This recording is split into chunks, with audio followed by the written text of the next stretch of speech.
Bom dia, boa tarde, boa noite para você, estudante que vai fazer o Enem e me acompanha, ou está começando agora a me acompanhar aqui no YouTube. Nesse vídeo eu vou resolver uma questão de inglês e uma questão de espanhol. Esse é o segundo vídeo que está sendo publicado aqui no meu canal sobre isso. Depois que eu publiquei o primeiro, teve uma reação que me chamou bastante atenção, muita gente pedindo muito para falar mais sobre as questões de inglês e de espanhol, porque se fala muito pouco sobre essas áreas de uma maneira técnica, né? Especialmente muito menos a partir do edital oficial da prova do Enem, que é a matriz de referência, aquilo que eu chamo carinhosamente de o manual de instruções, né? Ali está previsto exatamente como é que a prova vai ser, e todo ano esse padrão se repete. Caso você esteja me conhecendo agora, caso você ainda não esteja inscrito no meu canal e está vendo esse vídeo, se inscreva no meu canal, ative o sininho. Isso é muito importante, ainda mais nessa reta final para o Enem 2022, porque novas aulas, novas lives que eu venho a fazer por aqui, se você está inscrito e ativou o sininho, você recebe a notificação dessas aulas diretamente no seu celular, tá certo? Então você tem que se inscrever, tem que ativar o sininho para não perder nada que eu venha a publicar. Então vamos lá, eu vou resolver uma questão de inglês e uma de espanhol. Vou começar pela de espanhol, tá certo? Porque teve mais gente pedindo mais questões de espanhol do que de inglês, mas eu acho que não faria sentido resolver só uma questão de espanhol. Primeiro porque, né, enfim, língua estrangeira é a área, né, é a habilidade, é muito importante entender que a mesma habilidade cai em inglês e cai em espanhol, porque é o edital oficial, e não quer dizer que não vai haver nenhuma diferença, mas a matriz, né, o edital oficial que rege, está previsto como será a prova de língua estrangeira, é a mesma. Então, eu vou te mostrar a habilidade e como é que essa habilidade cai em inglês e cai em espanhol. Gosto de deixar claro, assim como deixei no primeiro vídeo sobre inglês e espanhol, e vou deixar nos futuros também, que eu não sou professor de inglês, nem professor de espanhol. Inglês eu nem falo, honestamente, meu inglês é terrível, tá? E espanhol eu me comunico, né? Afinal de contas, no momento que eu estou gravando esse vídeo aqui, já há mais de quase 3 anos, eu moro na Espanha. Então, enfim, eu sobrevivo no espanhol, mas não sou professor de espanhol, minha pronúncia de espanhol também não é das melhores, então é importante que isso fique claro. E o meu papel aqui não é dar uma aula de inglês ou de espanhol no sentido convencional, e sim uma aula de inglês para o Enem, de espanhol para o Enem, vamos pensar dessa forma, tá? Então, sem mais delongas, a gente vai começar como quase, olha, se não todos os vídeos, eu diria que 90% ou mais dos meus vídeos aqui no YouTube, eu começo, ou em algum momento da aula eu passo, pelo manual de instruções da prova, para onde tudo deve convergir, né? Se você está me acompanhando aqui há algum tempo, e você ainda não mergulhou na matriz de referência, você ainda tem tempo de fazer isso para o Enem 2022. Quando eu te digo que nós vamos fazer questões que pertencem, né, que exigem a habilidade 8, isso quer dizer que você precisa estudar a habilidade 8, entender o que ela significa, ler as suas palavras, traduzir essas palavras para conceitos, para aplicações na realidade e, obviamente, o que mais importa aqui é transformar essa habilidade num padrão de raciocínio que vai ser cobrado na questão. Não está descrito não tem descrita uma lista de conteúdos tradicionais. O Enem não é assim. O Enem tem mais de 10 anos como vestibular, né, como sistema de seleção. O Enem já tem uma matriz desde 2009. As pessoas não entenderam nada. Você está tendo a oportunidade aqui, então abre a cabeça. Abre a cabeça. E eu considero, inclusive, um atentado à sua inteligência não ser explicado dessa forma como eu estou explicando aqui, não fazer assim, entendeu? Então, olha só, vem comigo. O que é a habilidade 8, que é uma das habilidades de língua estrangeira? A habilidade 8 pertence à competência de área 2, tá certo? A competência de área 2 é a competência de língua estrangeira. E dentro dessa competência tem 4 habilidades, né? A gente vai se concentrar aqui na 8. O que o Enem está dizendo para ti? Está dizendo que quer que tu vá para a prova. Um pré-requisito para tu ir para a prova e acertar as questões de inglês e de espanhol, ou de espanhol, né? Você vai fazer uma das duas, é reconhecer a importância da produção cultural em língua estrangeira moderna, Reconhecer a importância da produção cultural em língua estrangeira como representação da diversidade cultural e linguística. Então, a gente precisa reconhecer a importância de diferentes produções culturais em língua estrangeira, por exemplo, produção de um poema, produção de uma notícia, também é uma produção cultural, também é fruto da cultura do país que fala um determinado idioma, ou poema, ou notícia, ou enfim, produção cultural é bem abrangente. Então, você tem que reconhecer a importância da produção cultural em língua estrangeira, mas não é para reconhecer a importância de maneira genérica, é para reconhecer a importância como uma representação da diversidade cultural e linguística. Então, o direcionamento das questões da habilidade 8 sempre vão nos conduzir a olhar para uma produção em língua estrangeira, para um poema, por exemplo, como a gente vai ver. As duas questões que a gente vai ver são de poesia, inclusive poesia em inglês e em espanhol, mas o olhar que a gente tem que direcionar para essa poesia não é qualquer olhar, é um olhar que vai identificar essa poesia como uma representação da diversidade cultural e linguística. Diversidade cultural e linguística. Como essa poesia representa uma visão que tem uma mistura de culturas, ou então uma mistura de idiomas, ou então uma mistura de variedades do mesmo idioma. Tá percebendo? Então a gente não vai olhar para o texto de inglês ou espanhol. Na habilidade 8, a gente não vai olhar de qualquer forma, a gente vai olhar buscando diversidade linguística, diversidade cultural ou diversidade linguística. O que seria diversidade cultural e linguística? Justamente aquilo que, de alguma maneira, represente uma concepção heterogênea, entendeu? De diferentes vertentes misturadas num único idioma, diferentes identidades misturadas num único local ou numa única pessoa, e essa que é a parada. Caso você tenha tido a oportunidade de ver a outra aula que eu dei sobre inglês e espanhol, era na habilidade 5, era outro direcionamento. Então, por que é que instalar as habilidades no seu olhar é o mais importante? Porque assim você vai instalando os padrões das questões. E quando chega lá no Enem, tá tudo lá, porque o edital é o mesmo, o padrão se repete. E aí você consegue fazer mais rápido, não fica entre duas, acerta mais questões e passa, né? E é o que você quer, né? Entrar na Universidade Federal. Então vamos lá. Vamos olhar primeiro a questão de. Eu vou começar com o espanhol, tá? O Enem 2019, porque, enfim, teve mais gente de espanhol me pedindo, eu acho que em espanhol eu passo menos vergonha. Não é que eu não passe vergonha, mas eu passo menos. Então, questão 3 do Enem 2019, da prova amarela. Geralmente eu pego a amarela, né? Só não pego a amarela quando não tem a cor amarela, dependendo da edição do Enem. Vamos lá, ó, nessa estrofe, então não é nem um poema inteiro, né? É uma estrofe de um poema. O poeta e dramaturgo espanhol se deram a nacionalidade, tem que ter alguma razão, né? O poeta e dramaturgo espanhol, Manuel Machado, reflete acerca do quê?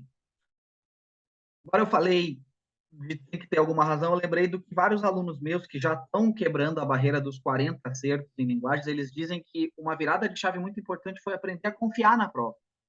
Tudo que está ali é para te ajudar, não tem nenhum pega-ratão, não tem ninguém querendo te enganar.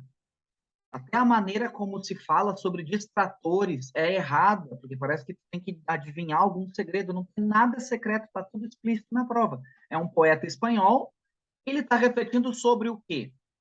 Se tu tem as habilidades, por exemplo, eu vou usar as aulas que já estão aqui no meu canal. A habilidade 5 vai pedir para você olhar para uma palavra específica do texto. Não é esse o direcionamento. Passando um avião aqui, não sei se está pegando o som, mas só para avisar, né? Bom, provavelmente está, porque me desconcentrou. Não é esse direcionamento. O direcionamento agora, vamos ver qual é, mas o próprio texto, né? O próprio poema já vai trazer. Vamos ver o que o poema do Manuel Machado vai nos dizer. Y peço licencia aquí para mi pronuncia en español. Yo soy como las gentes que a mi tierra vinieron. Soy de la raza mora, vieja amiga del sol.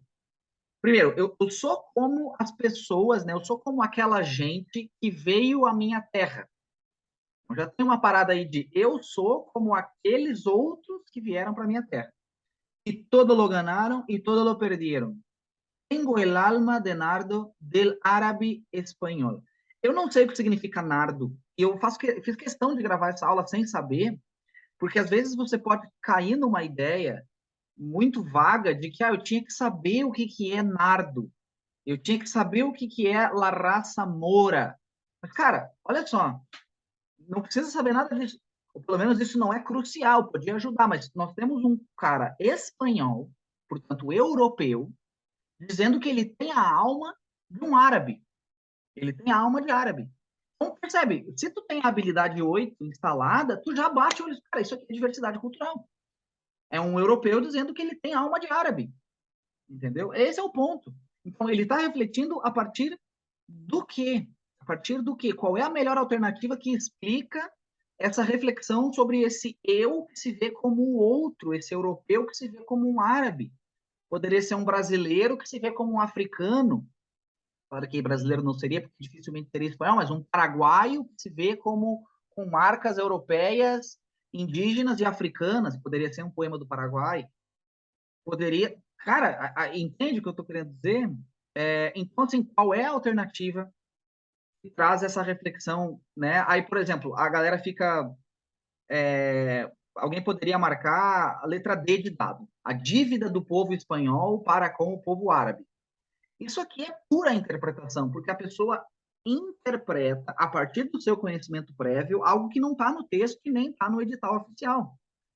Existe uma dívida do povo espanhol com o povo árabe na realidade histórica? Olha, até existe, né? A gente pode assim refletir sobre como os europeus tiveram várias guerras com os povos árabes. Existe, inclusive, eu que moro na Espanha, posso te dizer que tem muito preconceito com os árabes, que são chamados de moros. Também tem preconceito com pessoas árabes no Brasil, né? Enfim. Mas o ponto não é esse, nem do texto e nem do edital. Entendeu? Então, assim, esse texto está falando, eu, europeu, sou como árabe. Não é uma questão da dívida que o meu povo tem, é uma questão de identidade. E a minha identidade não é única, ela é plural. Gabarito letra A. Ponto final. Por isso que tem alunos meus que resolvem a questão em 15 segundos, em 20 segundos. E a prova inteira em 1 hora, às vezes acertando 40, 42, 43. Entendeu? Porque agora tu imagina isso acontecer nas 45 questões. Eu estou aqui explicando muito lentamente algo que acontece muito rápido se você está treinado e está treinado. Tá certo? Vamos fazer a de inglês agora. A de inglês é a questão de número 4. Uma coisa interessante aqui, não sei se você viu, mas nessa prova especialmente a gente tem análise do percentual de acerto. Não é a mesma coisa que nível de dificuldade, mas essa questão teve 24% de acerto. É uma questão difícil de espanhol. Então, cuidado quando você cai nessas. Espanhol é sempre fácil. Ou interpretação. As pessoas entendem que nesse momento, neste exato momento no Brasil, tem pessoas investindo muito tempo e muito dinheiro para ter aulas de interpretação ou de gramática para o espanhol. E nenhum desses caminhos está correto, nenhum desses caminhos é o mais adequado para você abrir a prova e saber exatamente como pensar. Muito bem, fazendo uma de inglês aqui, que vai ser da mesma habilidade, deixa eu só reduzir o meu tamanho aqui, a questão 4 do Enem 2018.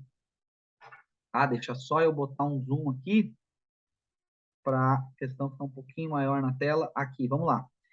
A poetisa Kamala Das, como muitos escritores indianos, escreve em inglês.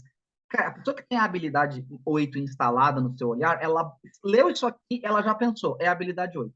Uma indiana escrevendo em inglês, porque afinal de contas, na Índia, o inglês, se eu não me engano, é idioma oficial, mas o hindu é o idioma, né, vamos dizer assim, mais materno, né? Então, assim, apesar de essa não ser a sua primeira língua, a primeira língua dela deve ser hindu. Nesses versos ela está dizendo o quê? Olha que maravilha. Vamos lá, né? Peço licença para minha pronúncia inglesa aí. Regule seus ouvidos. Vamos lá. Don't write in English, they said.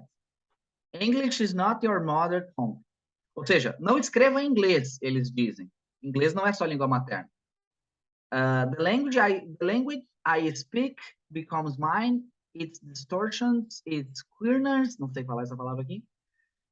A língua que eu falo, que vem de mim, ela é distorcida, ela é toda minha, ela é só minha, né?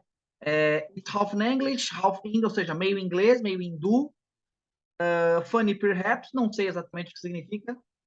E aí vai ter algum comentário no YouTube aqui dizendo perhaps significa tal coisa, beleza? Tudo bem, mas eu quero que você entenda, isso não importa, ou pelo menos não é o mais importante. Eu já peguei a essência aqui, né? Tipo assim, eles dizem para não falar inglês, porque não é a minha língua materna, mas a língua que eu falo, que é só minha, né? É um pouco distorcida, ela é toda minha, mas ela é honesta, ela é humana, e eu sou humana, né? E o que ela está querendo dizer, né?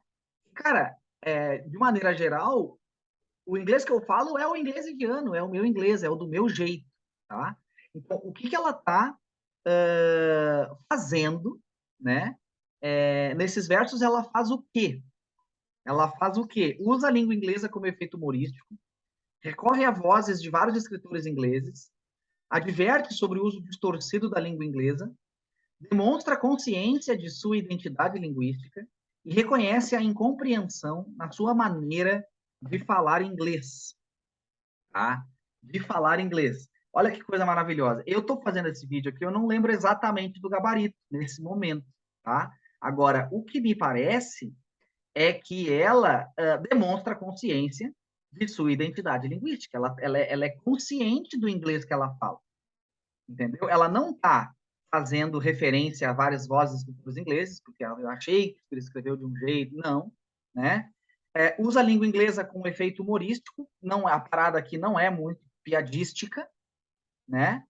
Adverte sobre o uso distorcido da língua inglesa, na verdade não é ela que adverte, ela é advertida, e uso distorcido já tem um juízo de valor, porque o que ela está dizendo cara, o meu inglês é tão inglês quanto outros ingleses, com todas as suas diferenças, né? E reconhece a incompreensão na sua maneira de falar inglês. Aqui ela estaria, para a letra E tá certo, ela estaria validando a opinião purista, né? De tipo, você não entende meu inglês porque o meu inglês é ruim. E não, a parada dela eu sei que inglês eu falo. Eu tenho consciência sobre a minha identidade como indiana que fala inglês. Qual vai ser o inglês que ela vai falar? Britânico ou norte-americano? Ela vai falar o inglês indiano.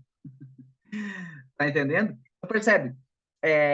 O gabarito dessa questão é mais complicado, eu acho, né? Apesar de ter um percentual de acerto até maior, eu acho até um pouco mais difícil. Talvez o meu inglês, né? Eu nunca escolheria inglês para fazer a prova. Mas o que eu estou querendo te mostrar é que essas duas questões de inglês e de espanhol, elas exigem, as duas estão exigindo de você a mesma coisa, que você reconheça a importância da produção cultural em língua estrangeira como representação da diversidade cultural e linguística. É isso que você tem que estudar. Se você está estudando para inglês ou espanhol na prova de linguagens e não está reconhecendo a importância da produção cultural em língua estrangeira como representação da diversidade cultural e linguística, você não está se preparando para a prova que você vai encontrar no Enem. Não está. Por quê? Porque você não está estudando o edital oficial. Tá certo? Então, espero que tenha te ajudado. Não deixe de ver a outra aula de inglês e de espanhol que está aqui no meu canal e todas as outras que eu tenho aqui, né? Se você gostou aí, deixe seu comentário, deixe seu like, compartilha com os amigos, porque a galera tá perdida se preparando para a prova de linguagem. De verdade, há muita gente, não sei se todas, né, mas muitas estão. Forte abraço, nos vemos nas próximas aulas.